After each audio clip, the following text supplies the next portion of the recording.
Chapter 5 Karma yoga action renunciation. इस अध्याय में कृष्ण भगवान अर्जुन को कर्म योग का उपदेश देते हैं, जो कर्म और त्याग का संतुलन है।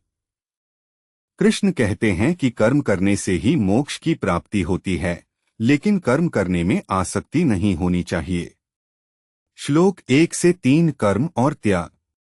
कृष्ण अर्जुन से कहते हैं कि कर्म और त्याग दोनों ही महत्वपूर्ण हैं, लेकिन त्याग में भी बुद्धिमानी होनी चाहिए। वे कहते हैं कि कर्म करने से ही व्यक्ति अपने कर्तव्य का पालन कर सकता है, लेकिन कर्म में आसक्ति नहीं होनी चाहिए। त्याग भी दो प्रकार का होता है, निष्काम कर्म और साकाम कर्म। निष्काम कर्म में कोई आसक्ति नहीं होती, जबकि साकाम कर्म में आसक्ति होती है। श्लोक 4 से 7 कर्म और फल। कृष्ण कहते हैं कि कर्म करने का अधिकार हमारे पास है, लेकिन फल की इच्छा नहीं होनी चाहिए। वे कहते हैं कि कर्म करने से ही व्यक्ति अपने कर्तव्य का पालन कर सकता है, लेकिन कर्म के फल की चिंता नहीं करनी चाहिए।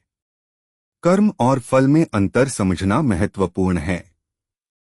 कर्म करने से ही व्यक्ति अपने कर्तव्य का पालन कर सकता है, लेकिन कर्म के फल की चिंता नहीं करनी चाहिए। श्लोक 8 से 12 कर्म और ज्ञान। कृष्ण कहते हैं कि ज्ञान और कर्म दोनों ही महत्वपूर्ण हैं, लेकिन ज्ञान के बिना कर्म बेकार है।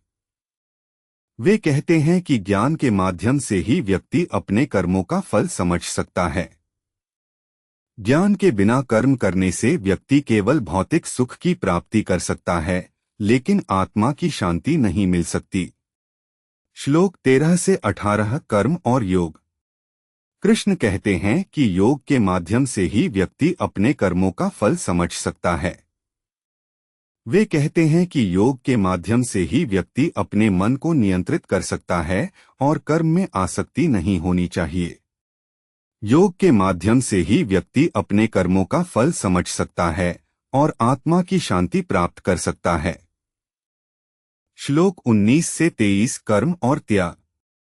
कृष्ण कहते हैं कि त्याग के माध्यम से ही व्यक्ति अपने कर्मों का फल समझ सकता है। वे कहते हैं कि त्याग के माध्यम से ही व्यक्ति अपने मन को नियंत्रित कर सकता है और कर्म में आसक्ति नहीं होनी चाहिए। त्याग के माध्यम से ही व्यक्ति अपने कर्मों का फल समझ सकता है और आत्मा की शांति प्राप्त कर सकता है। श्लोक 24 से 28 कर्म और समाधि। कृष्ण कहते हैं कि समाधि के माध्यम से ही व्यक्ति अपने कर्मों का फल समझ सकता है। वे कहते हैं कि समाधि के माध्यम से ही व्यक्ति अपने मन को नियंत्रित कर सकता है और कर्म में आसक्ति नहीं होनी चाहिए।